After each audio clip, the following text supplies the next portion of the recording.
Hi, my name's Kim. I'm a common law educator for the Christchurch Assembly, and normally you'll hear me talking about things like the 1961's Crimes Act, Section 240, about fraudulently trying to take money off people, which the government does, and that sort of thing. But today I want to talk to you about one of my other roles.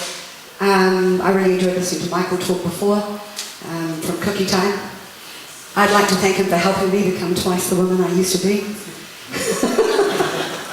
So you are all awake, just checking. We are a direct result of every thought we've had and every action we've taken, so I have to take responsibility for this. But, no disrespect intended to Matthew, but I don't so much believe in unity. Now, hear me out. I agree with it when, as he's talking about with political parties, the smaller parties don't get their shit together.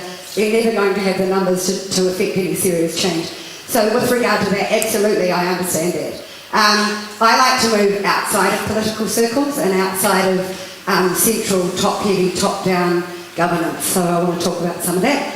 And some spiritual stuff. I think it's more important that you find your tribe. And the reason I wanted to talk about that is because there's many freedom fighters, or if we're using a better word, freedom lovers. You know, you've got Groundswell and the Freedom and Rights Coalition and Voices for Freedom and Common and Natural Law and all of those sorts of things. And I applaud anyone who's getting off their knees and standing up, and I think we should all back all of these things. Te whakaputanga and te whakamaninga and all of that sort of thing. We should be adding our numbers to everything. We should be adding our numbers to everything. It is a numbers game. And I think it's time we did a little truth manipulation of our own. We were talking earlier today about how the government here has just followed the government in England, and they've recently switched the term not vaccinated or unvaccinated to include people who have had one vaccination and two vaccinations. So we used to have vax-free in one category, and then 1 shot, 2 shot, 3 shot, 4 shots, 5 shots in the other. But now they've moved 1 shot and 2 shots into the vax-free category to try and balance up their numbers. And of course it hasn't worked, it's a manipulation. And I think we can do the same thing here. We can add our numbers to every one of these freedom groups. When I was talking about not so much believing in unity, what I meant by that is all these areas are focusing on their areas of expertise and their direction of focus. You know, if you have a look at it in a rash generalisation, Groundswell are dealing with free waters and the SNA, significant natural areas, and the stuff that concerns the farmers. Voices for Freedom are dealing with food production and community and local networks and markets. Freedom and Rights Coalition have been really, really good at mobilising physical armies for taking to the streets and looking at the political side of things. Common Law and Natural Law are looking specifically into areas of how do we breach their walls that they've built around us to fence us in. So every one of these groups is focusing on their area of expertise and their own area of focus, and I think that's awesome. So when I say unity, I mean, yeah, find those people that believe what you believe. To say that we would all need to unite is a bit of a tricky thing, because that starts to sound like a dictatorship. If there's one set of people saying this is the way it's done, then what's the difference from that in the current government? So please focus on the areas that you're interested in, and know that I think if a call came for boots on the ground, we would all unify in that direction, yeah? Yep, absolutely we would. But what I really wanted to talk about today, because I don't believe in coercion, and it's not our job to convince anyone anymore, but it is our job to provide information. It's like, I'm a relatively religious person. I know I work in fields that some people disagree with. I work as a medium and I work as a holistic healer and things like that, among other things. But I was raised Methodist. My mother was Methodist, my father was Presbyterian, my grandmother was Catholic, my uncle was a major in the Salvation Army. As a singer, I got to go to all of these, and what I learnt was the base of all religions is the same. Look after yourself, look after each other, you know, love each other. It's all about love and community and togetherness, and I think that's an awesome message. It's absolutely awesome. So I think, and somebody mentioned it earlier this afternoon about how do we force people to do this? And I'm like, we don't. That's not our job. Our job is to provide information.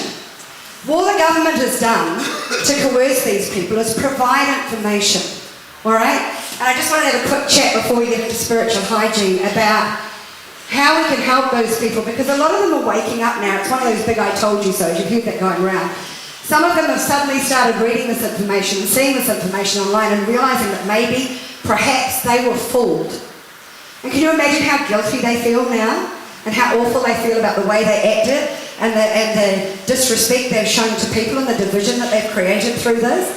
So instead of not going near you because you've taken a different path to me, we should be going, glad you've seen the light, come on and we love you. And I think that's what we need to do. And when I talk about unity, that's what I mean. And I don't care what race you are, what sexual orientation, what religion, what anything. If you've decided you're on your own wee path of discovering the truth and you're looking for help, then I'm happy to help or provide you with someone who can. So I hope we all can manage, if not unity, then perhaps kindness, compassion, and acceptance. If we can do that, if I had a friend that woke up this morning and said, Kim, the sky is purple, I'd go, fabulous. I wouldn't say, that's not right, that's not true, that's not scientific, that's true for you, that's true for you. Yep, how exciting. As a bit of a scientist myself, I'd want to look into perhaps why someone might think it had turned purple, but yeah, maybe. I wanted to talk about spiritual hygiene, and I think Michael mentioned before praying, breathwork, meditation, those sorts of things, and they are fantastic things. And we're all aware. I mean, nobody's here unaware, I think, of what you would need to live what would be considered the perfect life, Absolutely vegan, perhaps, an hour of exercise a day, an hour of meditation a day, watch the wording that we use, all these sorts of things, but nobody's going to wake up tomorrow and do all of that. So please no judgment for people who are just stepping onto their path, because it can be very difficult. It's a lot of information.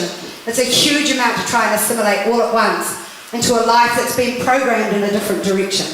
So if we can have some kindness, we can have some compassion, we can have some acceptance of where people stand as they stand. And I wanted to talk today about spiritual hygiene. It's something that people often don't mention. So it is those things we've discussed, but there are some other basic things. I'm a very boots on the ground kind of medium, and I'm not someone who would bring through a message and go, develop yourself spiritually. A load of crap. How do I do that? That's what I want to know. Yes, tell me how I do that. Okay, so there are some basic things, and I know Michael's mentioned some of them today. There is prayer, there is meditation. You can call it what you like, and I'm not here to convince anybody of anything. I don't care whether it's God, Goddess, universe of energy, the great wisdom, all that is. Whatever words work for you, whatever upbringing you had, that's your belief, and I hope you stand by that. And that's what we want people to do. We want them to stand by their convictions right now. So part of spiritual hygiene is, of course, trying to aim for all those things, but we can't do it all at once. So I'd like to mention a few things that I find really important. The first one is screen time. Now, I know Michael mentioned about lights, white lights and blue lights. Try and keep them red or yellow or orange, and that's true. You have to have lights on in your house at night. Put a large salt lamp in the corner. It's enough to see by. Put down lights or up lights in a corner somewhere. I'm not so big on candles. They're not so good for people with asthma. They're not so good for, children who knock things over. But you can look at things like that. Get a small diffuser in a corner, something like that. You can do that sort of thing. Screen time. It's already been proven that if you watch screens within 4 hours of going to bed, you're going to have a shitty, disrupted sleep, So watch your screen time. I understand we need to know things. Turn off the news, really, really important. It's part of spiritual hygiene about what you listen to. I was told by a mentor of mine years ago that if there was something I really, really needed to know, someone would get that information to me. And I have worked on that. And I have a lot of people come to me and they say, did you hear about the so-and-so on the news? Or did you hear about it? And I'm going, no, I didn't. I've had a happy day. How are you going? They want to tell me about the latest drama and the latest awful thing. I'm like, I really don't know that I need to know. But if it's something that I need to know, I can look for it. Like, it's a church, for example. If I want a church, I know where to find it. It's a building with a cross on top. You'll find them all over the place. It's the same thing. If I want to find a government department or a council, it'll have the pretend rivers outside and the big phallic symbols out the front. If I want to find these things, I can find them. So it's not our job to go and convince people, but it is our job to provide information and meet them where they stand. Right, so spiritual hygiene. The first one is turning off the screen. The second one is pay attention to your thoughts. Our thoughts are what create our emotions. So people go, change your emotions. I think it's great, but I'm like, how do you do that? You go back to the thought. The thought is the first thing that you get. Somebody says something or something happens. Life is nothing but circumstances. So accept, with kindness and compassion, accept the circumstance and decide how you're going to react. All right? Am I upset about this? Am I sad about this? Am I whatever? So there's a feeling or a thought that comes from that. And then you take action based on that. I don't want people to get combative. I don't want them to battle this. I don't want them to be talking about coercing people. How do we force people to believe this? How do we demand that they understand this? We don't. We don't want to get into that whole fight and battle. We want to stand in our honesty and our truth and our love and let them come to that place of light, yeah? And they will see it. People know. They'll come to people that are like this. So very much I want you to watch your thoughts and the actions that follow from them. Watch your language. I'm a bit of a wordsmith, and you can raise someone's vibration or lower it very, very quickly. I'll give you an example of this. You'll just bear with me. Have a new phone and we're not really getting on yet. We're not really getting on yet. But I wouldn't remember this one offhand because the minute I learnt it, I deliberately decided to forget it. Okay. It's something with Matthew was talking about before. I'm a bit of a wordsmith and a nerd myself, Matthew. And when we keep talking about mandates and things like that, I looked at the definition of mandate. Basically, it's an offer to contract. And it only succeeds if you agree to contract, which I don't. I won't have your vaccination, I won't be wearing your mask. But the term I looked up was democide. The intentional killing of an unarmed or disarmed person by government agents acting in their authoritative capacity and pursuant to government policy or high command. I'll read that again. Democide.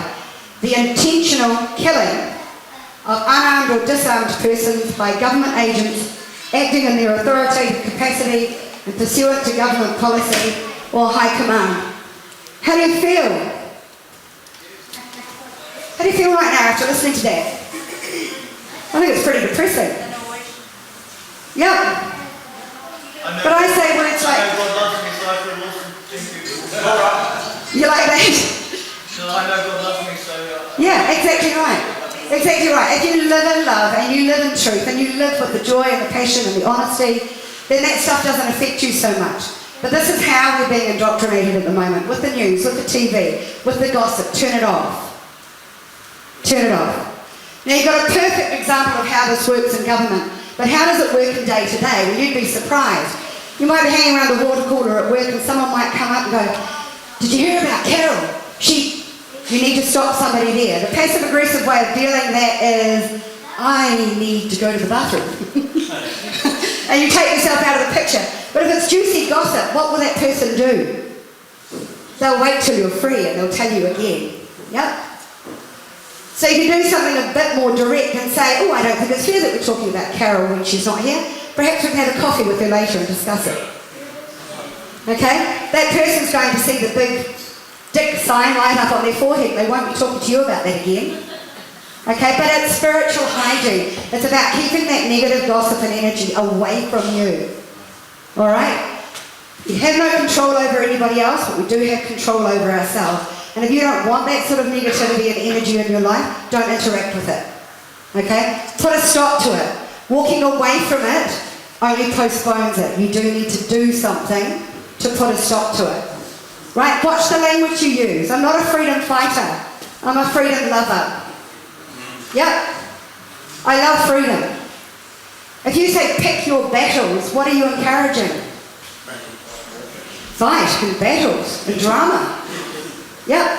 And it's the same with the energy that goes before your actions, the energy and the thoughts that go before that. If you expect to have drama when you're pulled up at the side of the road, if you expect to have arguments with your family who disagree with your vaccination, if you expect that there'll be trouble in the schools, then you're going to get it.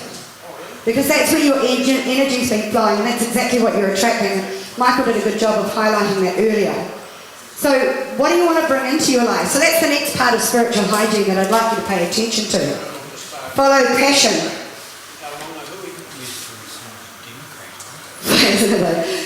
Follow your joy, follow your passion, follow your happiness. If you want people to come to freedom, show them what it looks like. Show them what it looks like. Freedom to me is catching up with my cousins and friends, going out for a picnic, having board game nights, travelling to see my mother down in Timaru, choosing what I do and don't put in my body. These are all freedom choices. So instead of saying, you must do what I do, you must follow my path, live a bloody happy life. Because if they see you having a ball and having an awesome life and getting through what they consider a very stressful and dramatic and anxious time, they're going to come to you and they're going to say, how'd you do it? And instead of saying, what I've been trying to tell you the last couple of decades, just go, this is how I do it. Because when they come and ask you, that's the point at which they're ready to listen. They're looking for another pathway. Give them another pathway. Now, it might not be their pathway. Okay? Once again, you're not here to control anybody. It's not your job to convince them that the way you do something is right. But if you give them knowledge and information, and it feels right to them, then they will join you in that. Yeah? Once again, kindness, compassion, acceptance. Not everybody's ready to meet you where you stand. And if they're not, let them carry on. Alright? You shouldn't be moving your personal convictions for someone else, and nor should you be expecting them to move theirs for you. Yep? So what you can do is stand in your truth, stand in your love, stand in your connection. And hope that when they see that light, they'll come and say, how'd you do it? And you'll be able to give them something on that, yep?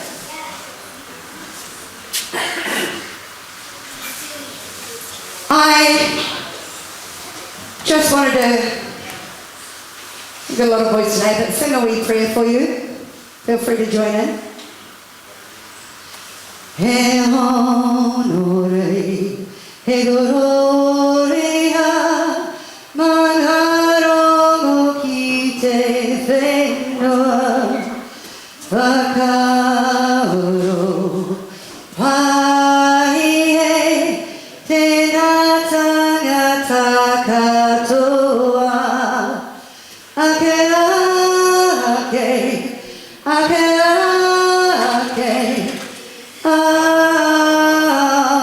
amine, te adua, te bringa, toku oranga, toku oranga, toku oranga. And the reason I wanted to sing that is because music raises a vibration. If you're feeling down in the dumps, if you've been watching too much news, if you've been listening to too much gossip from friends, if you're struggling to get your thoughts and your actions at a vibration that works to help you move forward, then do what you need to do that. Whether it's religion, whether it's family, whether it's friends, whether it's music, whether it's oils or precious metals or whatever it is that works for you, make sure you do that. The reason that song is a favourite of mine, it talks about honour and glory and peace to the land. It talks about good thoughts coming to all men. And it talks about the Lord is the refuge in my life. So gospel singing was always the thing that pulled me out of a really, really negative vibration. And I ended up doing that for a living for several years, running an entertainment agency, working as a wedding singer, which I still do. But find that thing that pulls you out. Find that passion, find that joy, find that love. All the speakers you've listened to so far today have been 100% on the money. Separating men and women. Separating children from parents and children from grandparents. This is how they're dividing and conquering. They've got you working from a place of fear. You think that if I look after my children myself, or if I look after my parents myself, I can't afford my life. I can't afford my big screen TV and my massive mortgage and my 3 vehicles in the driveway. I've got news for you. If you're connecting with your children and your parents and your grandparents, you don't need them. You don't need that big screen TV. You don't need those 3 cars in the driveway. You don't need that money you thought you did. I worked as a banker, yes, just a pack of bankers for quite some time. And I'm aware of the other end of things, what people do on the boots at the ground level with banking. And this is one of the biggest fears that people have. If I leave my job, how do I survive? Now that's a really negative way of thinking. If you're putting your spiritual hygiene practices to that, you'd go, how can I leave my job? And ask the questions and figure out the plans. And I've had so many people come to me recently with issues with finance and go, but I'm stuck in this awful shitty job that I hate. And I go, are you? They go, yes, I've got a mortgage. I go, well, I worked for a bank for a decade and I can tell you, you can get a 3-month mortgage holiday. Have you asked them? No. I said, do you have any holiday paying? Holiday paying? Yes, about 4 or 5 weeks. Great. Are you getting any sort of compensation for being arseholed out of your job because your back's free? They're going, yes, they're paying us out 4 weeks. Well, I just added that up and I said, you've just bought yourself 5 months. So you've got 5 months worth of money that you can spend however you want. Wouldn't you want to spend that with your children and your friends and your family and your grandparents? Knowing that all your mortgage and most of your expenses are taken care of? People go, but my expenses aren't taken care of. I go, yes, they are. You're not using petrol to get to work. You don't have to worry about makeup and jewellery and corporate clothing. You're not paying for daycare, old people's homes. What expenses? If you're looking after your children and your parents yourself, where are your expenses? They're in home, which you've always run and always managed. So they suddenly go from, I can't afford to leave this awful, shitty, soul-crushing job, to, maybe I can. So it's about changing that thought pattern up. There's a lovely piece in the I Ching about yin and yang, and the wee black spot and the white is the bad and the good. And the wee white spot in the black section is the good and the bad. And that explains life to a T. Nothing is all good and nothing is all bad. You need to reframe how you look at it. So I'd like you to think about the words that you use today. Matthew's piece of paper that they were going to, what age was that first pamphlet given to? 5 or 6 year olds? Hello, I'm a virus. Primary school age, but yeah, 5, 6 up to about, I think, 10 or 11. Well, you look at the root of that word hello. That was the first word on the document. You've just clicked, haven't you? Hello. What's a better word? Hi. How are you? Kia ora, exactly. What's good morning? What's a morning? Yeah, that's depressing. Something's dead. Yep, we're mourning. Watch these words. Change your words and you'll change your life. So, spiritual hygiene, all the obvious. Praying, breathwork, meditation. Getting to bed early, follow those lovely circadian rhythms that Michael was talking about. Get yourself out in a bit of sun, some vitamin D. Then you've got reducing or eliminating screen time, paying attention to your thoughts, watching your language, getting rid of the negative gossip and the news that you don't want to hear, and following the things that you are passionate about that bring you joy and make you happy. That's where your light shines. That's where love comes from. And that's where people come to you.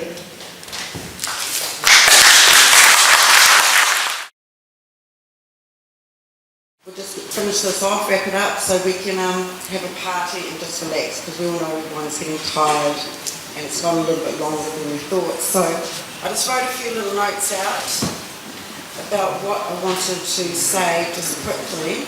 Can't hear you very well.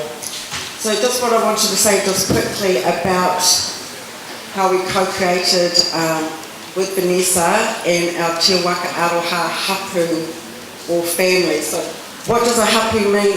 We basically came together for a hapu. When we mean hapu, we mean like family or tribe, where everyone can gather together and come together. Okay, that's on my notes.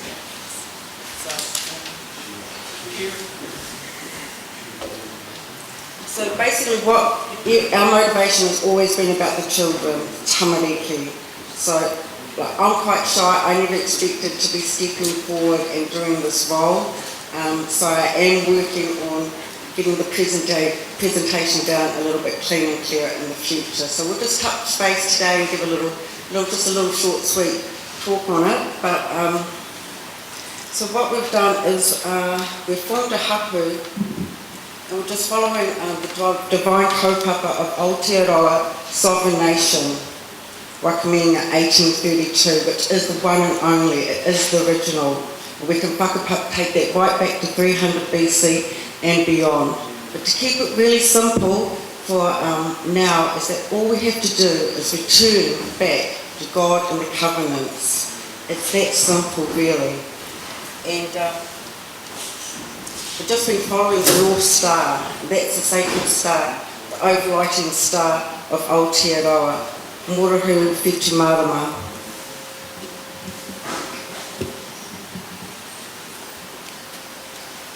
So we are actually following a divine kaupapa, and what do we mean by that? We're actually following a divine prophecy and God's mission.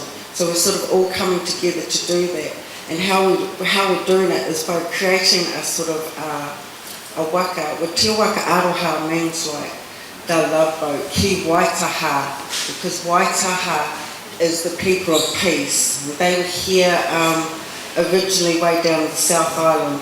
So what we wanted to do is just form a family, a hapu, for all the tamariki, sort of basically based on kohanga principles, so we could get all the rainbow tribes safely into a spiritual vessel that could sail us out of Admiralty law.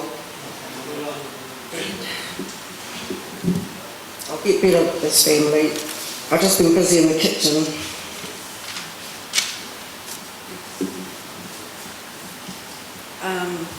So basically we wrote a covenant claim, we did a proclamation, and we went into the red zone, the God zone. We had to make a stand for the land so that we could protect the children. It was the only way, and this is a result of about 2 years' work and more so. So we may not understand what's going on at the moment, and we might understand what we're all sort of talking about, but we're all on the same team. We've all come together for the tamariki, and we're going to move forward, finding a solution. We do have a solution. We've come up with a solution. I think 2 years ago we first went up to Parliament with John Keating over there, and Tanya and Kyle. We first went up there to try, we were knocking on the door of Parliament, hey John, back with the Bill of Rights. I was really gullible back then and quite naive to what all was going on, so this has taken a long time to get to this point. We've been pretty dedicated and faithful about trying to find a solution, bringing the rainbow tribe of the children together under Te Waka Aroha Ki Waitaha. So I'm just going to leave it there for now, and if you want to come and talk to Vanessa and myself later, we'll be over in the back corner. So kia ora, that's all I'm going to say for now, because I know everyone's getting tired. We will talk about it again in another day. We can go further into it. I'll write a few key points on the board up here later on, but I would have done before. So kia ora, thank you.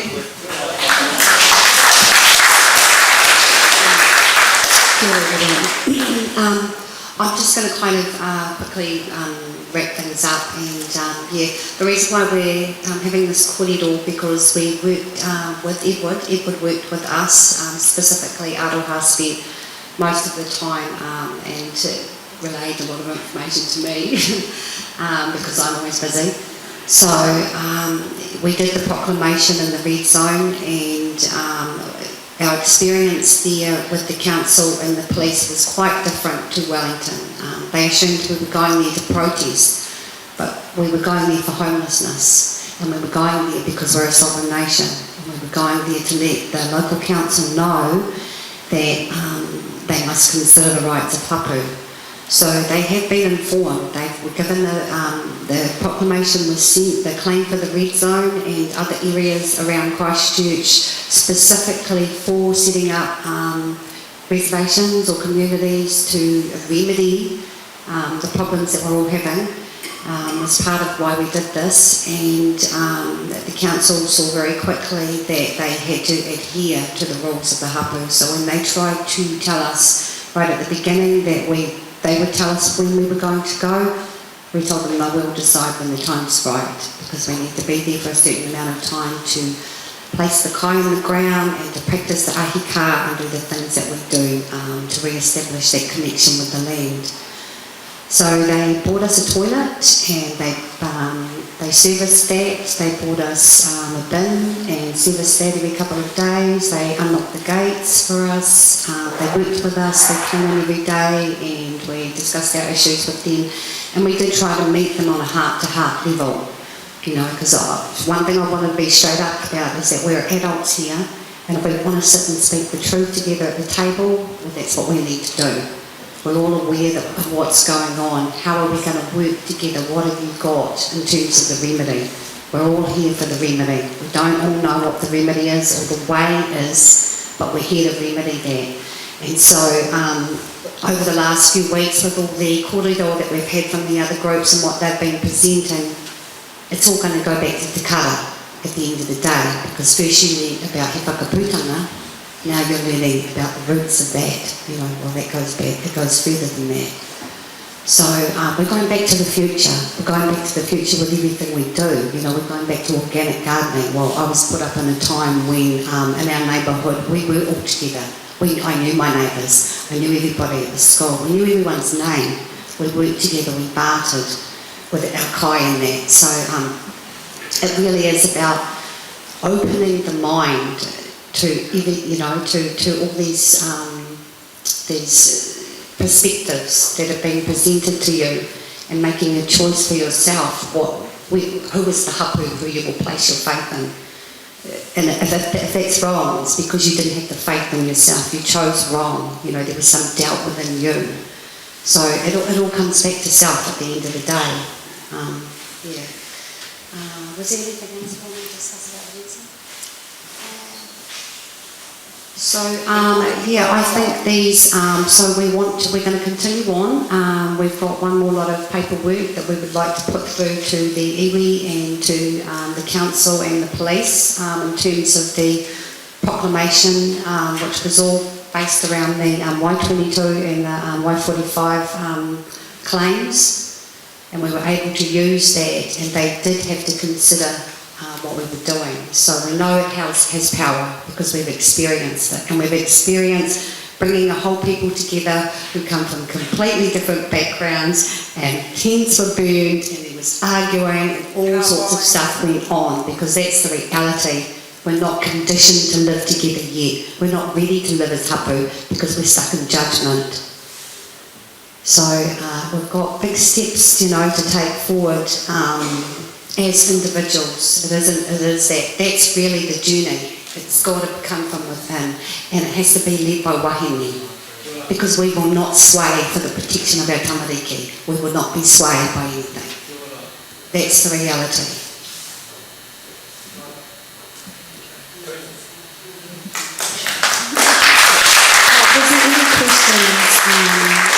I know a few people were asking me, were there any questions out there?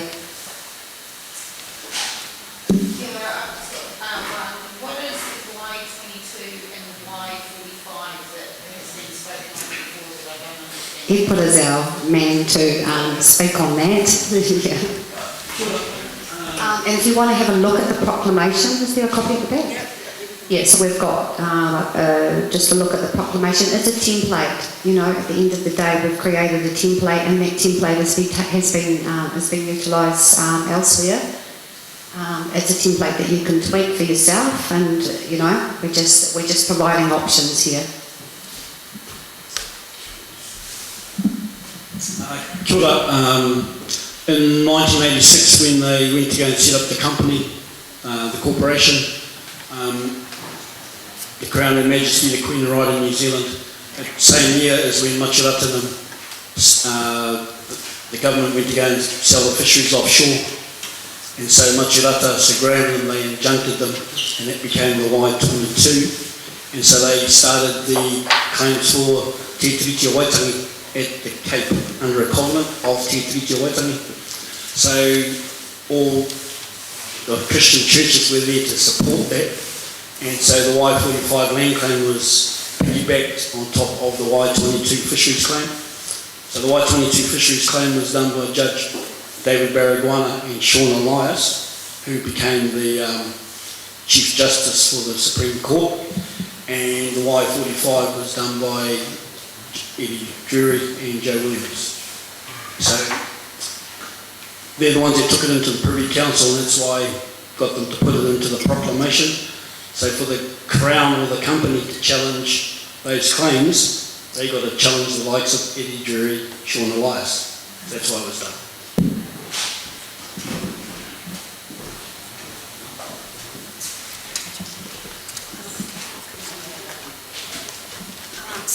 So quickly, I just want to just talk about remedies, because that's really what we're all here for, is to get remedies. So we know from the corridor that's come out over the last 2 days that we need numbers. You know, so we need to be out networking, and we need teams. And realistically, you know, we do need a team that has to consider taking out the 5G. We do need we need an army of men that may have to, you know, go out. We may have to take these people down physically. That's a reality. So we should prepare for those things. You know, it's about being prepared with Kai, being prepared with everything. So those are our remedies. If you've got anything else that you want to, you know, we need to actually be having remedies up there permanently and adding to them as we get more and working, actioning those remedies. So the next hui we have, we've already got this in place and this in place. It's all about what action steps will we take, what vision are we creating. It's about this intent, this focused intent, that we can bring it all together, have a vision, write up a vision so we know, so we've got a picture in our head and we're all paddling the waka in the same direction, because it is about unity. How do you get over divide and conquer? Unity and conquer. Okay, that's probably enough for me. Denise, can you just tell, so Te Waka Araha is for everyone who wants to join? Who feels that It's about, it's established a hapu because we have many Māori who cannot go home to their hapu because they are indoctrinated into the agenda. As Edward spoke, the iwis have been paid off.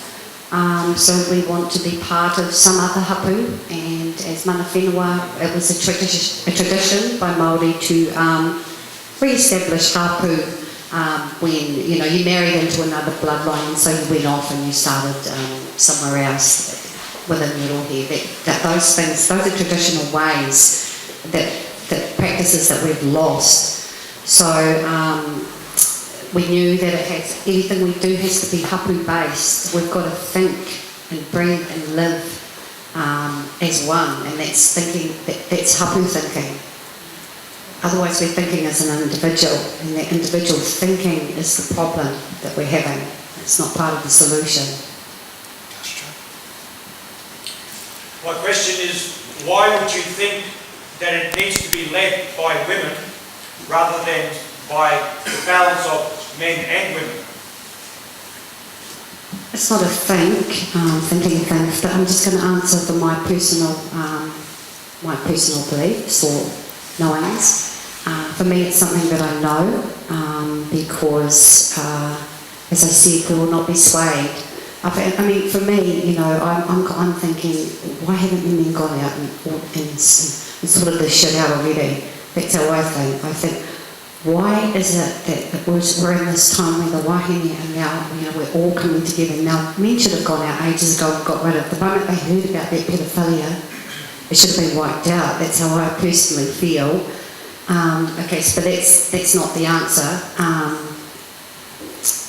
because it's the whare tangata, you know, it's the house, we give birth, we create By new yourselves? realities. No, but That's there's somatics and there's sound, and there's all those things that happen prior to that we navigate as well. It's the realms that we navigate. So I'm not saying that it's just that the wahine that are going to lead the way, but I feel and I know that if we are given the tautoko, because that's how part of the problem is the ignorance towards women. You know, they killed millions of here with the weaponisation of Christianity, killed millions of women before they came here, and there was an immediate attack on the woman. any wahine weren't allowed to sign the treaty. They didn't want that. They didn't want to acknowledge that there were chiefesses, that there were women in power. You know, already before that, they'd raped and burnt women and called them witches. So, you know, the feminine energy is rising. It's rising with it from out of the whenua, and that's rising to bring things into balance, because it's been out of balance because of the masculine influence. So we're bringing it back to balance. We're not taking over, we're bringing it back to balance, because it's too masculine and it must come back to more feminine and bring it together so that it can align.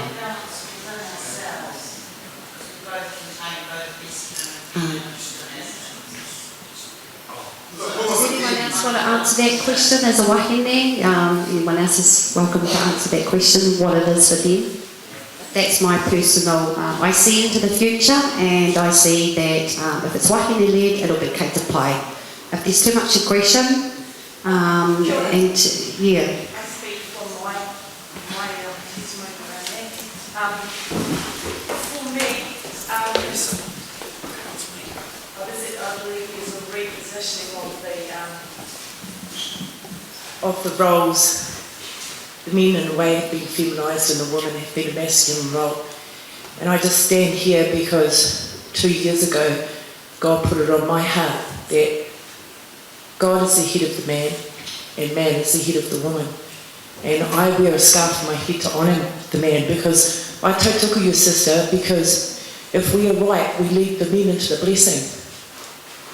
As the holy woman, we lead them into the blessing. There's times where in the Bible we went with them into battle. So I want to honour the rising of the men through this nation, the brothers and the men. And I want to get behind that and be a sister beside that. So I believe we work together in unity, in the flow. And our positions have both been taken out in lots of ways. But I know, in my whānau, when my man's not right, my home's not right. So I've got to get myself right. I didn't used to wear a skirt or a scarf on my head, that's not me, but I'm working prophetically to my brothers, getting beside my brothers. Yeah, you go to war, I'll tautoko to give you the confidence in that, but I honour them tonight as the warriors, and yeah, that's what I've got to say.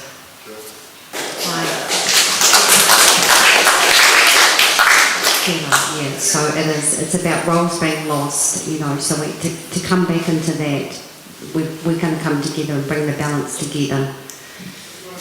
Was there any? Kia ora again. I tried sister here because for too long our families have been ripped apart. For too long, men haven't been allowed access to their kids in court. I grew up in state care. I went through the system.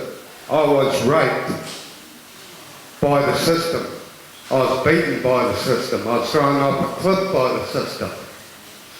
Now, my brother, he took his life. Why? Because he couldn't be a man in his own eyes. Why? Because we had that much damage done to us as kids. Now today, I fight my ex-partner for the right to see my child. I've done nothing wrong. I've broken no laws. All I've done is spent the last 2 years fighting corruption, fighting deceit, and fighting to get what was wrong put right. What's wrong in this country? Why don't men know how to stand up? I'll put it in simple English. They were brought up by women. They didn't have their fathers in their lives. So who was their teachers? The gang members. The police. Oh, you went and shoplifted, so we're going to kick the shit out of you until you bleed. That was our parents. So when I hear that women need to take the lead in this, I've been taking the lead right from day one. I've been taking the lead in suicide prevention. For the last 5 years, I brought out something no one ever did. A tūtana, our loved ones that died by suicide, through state care, through sexual abuse, through the trauma of society. It is all our jobs. It's not up to one sex or the other to fix this problem. It's us to get the order back to what is pono and tika. And that's what's missing in this society, is we all have deception. Clear the deception, know the roles of each individual, and then you'll grow. As long as we discriminate, we ain't going to move forward. Get rid of the discrimination, get rid of the sexism, and start behaving like people that want to change, which means we are all equal. No one leads, we are the solution. There's no I in that, there's no man in that, and there's no woman in that. It's we. W-E.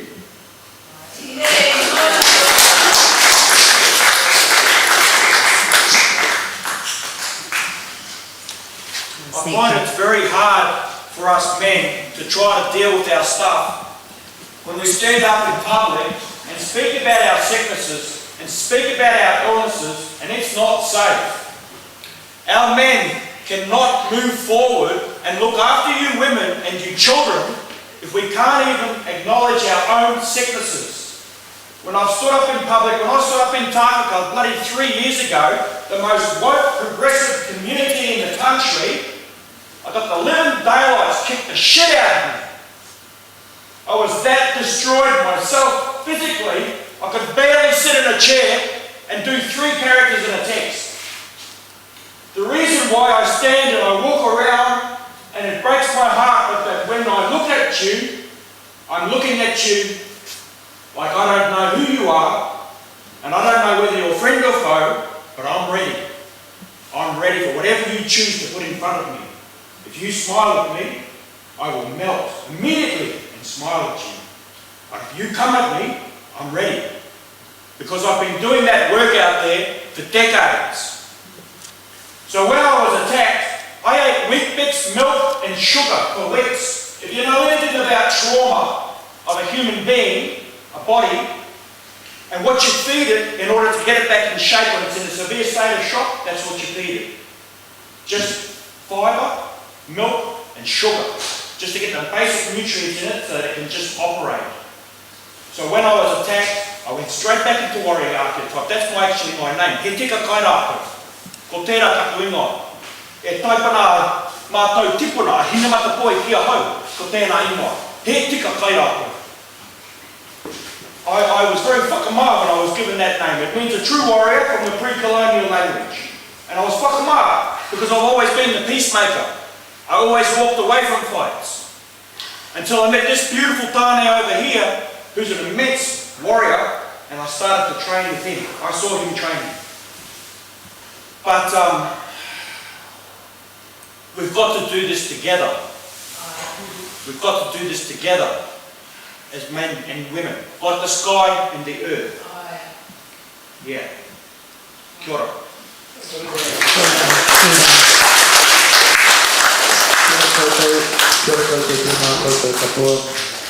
I would like to tautoko that with a kōrero.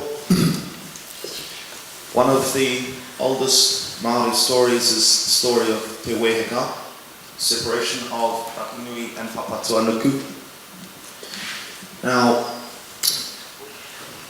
there are many different versions in different hapu territories of how this goes, but the basic one is that most of the children agree that they want to separate their parents so that they have room to breathe and room to stand up, because Takinui and Papatuanuku are locked together in an eternal passionate embrace. And the version that is most commonly spoken is the version where Tāne Mahita, the atua of forest and birds and insects, is the one that manages to finally succeed in separating his parents where all of his brothers and sisters have failed. And he does so by getting on his back and pushing with the strongest muscles of the human body, his legs. And in so doing, he manages to separate Rakinui and Papatūānuku so that the children may live. It is a very hard decision because it speaks of whānau separation and whose needs are considered more important, the parents or the tamariki. In this case, it appears the tamariki's needs are important for the future. And there was one, at least one, who spoke out against it, and that is Tāwhiri Mātea, the atua of the winds. When Rakinui was separated from Papatūānuku, Tāwhiri Mātea felt hurt and betrayed by his brothers and sisters and decided that he would stay with his father, thus creating in Te Ao Māori story, myth, legend, whatever you want to call it, the very first example of shared whānau custody, of parental separation and a child having to choose which parent they will stay with. And that has provided unfortunate precedent for a lot of the separations that have happened in our Māori community due to organisations like Oraka Tamariki, where there have been children, babies that have been uplifted from birth and separated from the rest of their whānau by the state. I don't know whose choice it was, but I do know that it was none of the whānau's choice. Which whānau wants to voluntarily give away their baby to some person or persons unknown? Which, I ask you?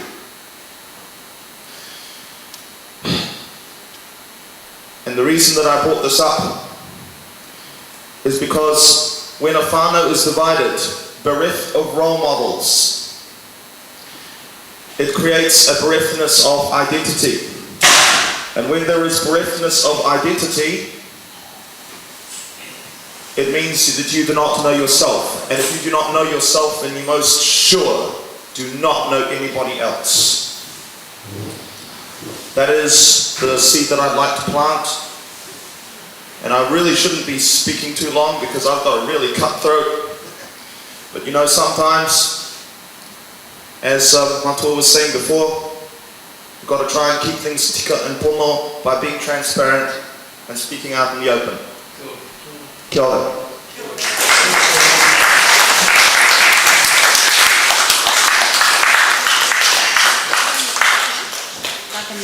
We're going to come here to close the... Oh, we're just going to close the corridor. Te Pānui. We spoke earlier about organising a protest outside of the police station. We talked with Kelvin Alps. What's the name of his thing? Counterspin, from Counterspin. So Kelvin Alps, and we came up with a time of meeting at 3:30 on Thursday. He's going live on Monday and Thursday. So to meet outside of the central police station in the city, with the aim of being there from 4 till 6 and starting to arrive around 3:30. And he's going to video that, I'm assuming, and put it onto his program.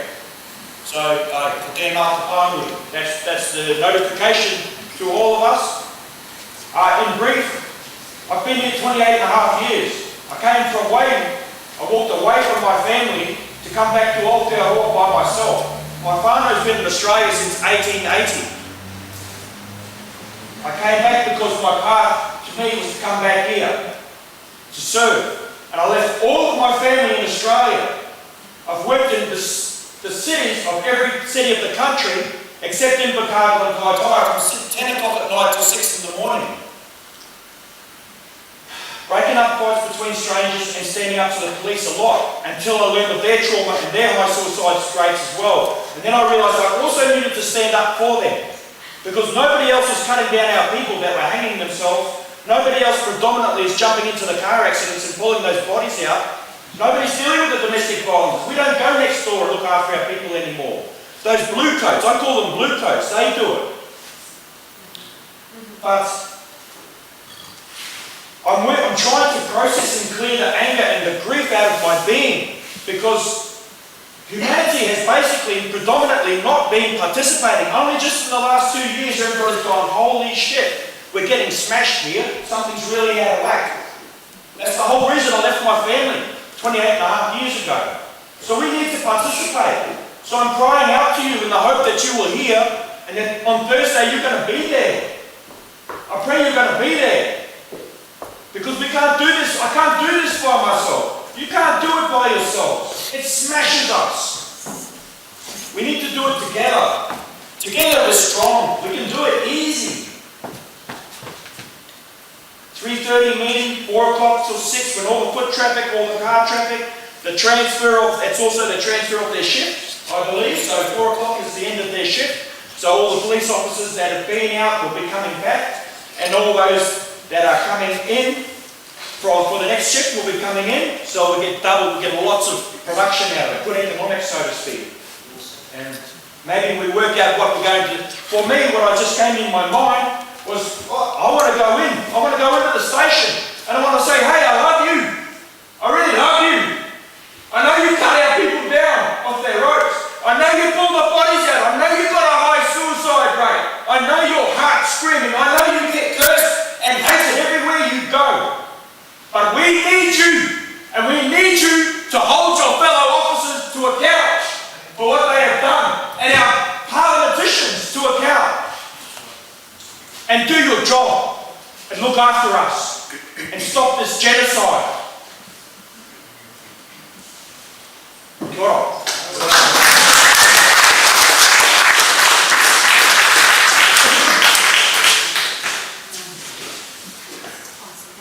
Ko te taki tanga mitaka hua tuai taita taita ko to ko te witi ngā nuenua upatu ngā hoariri ki te rangi mahi e soe ha ko te pau atanga o pariaka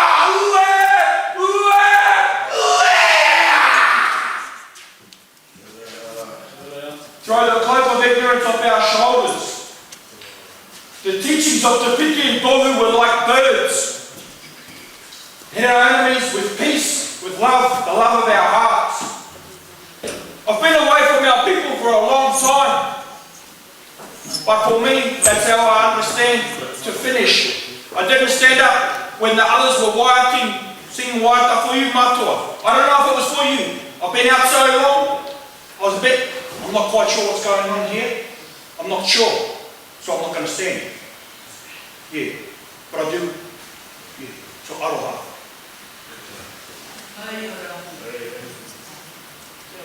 Okay.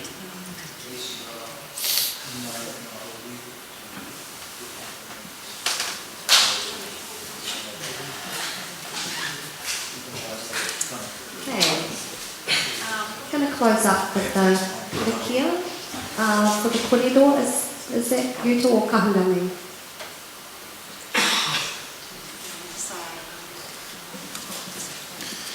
All right. I'll give the closing karakia of the night, after which hopefully we can completely relax, celebrate, be human, have some kai, have some laughs, have some tears, all that that entails.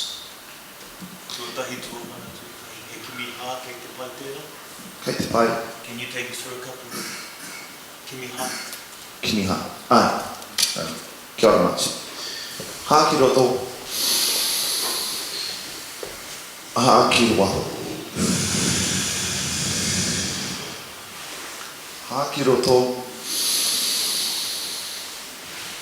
Hā ki waho. Hā ki roto. Hā ki waho. Unuhia ki te uru tapunui. Kia wātea, kia māma, te kākau, te tinana, te wairua, te aratakata. Ko ia rā e roko whakairi ake ki ruka kia tina, tīna, haungie, huie, tai kie.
Thank you.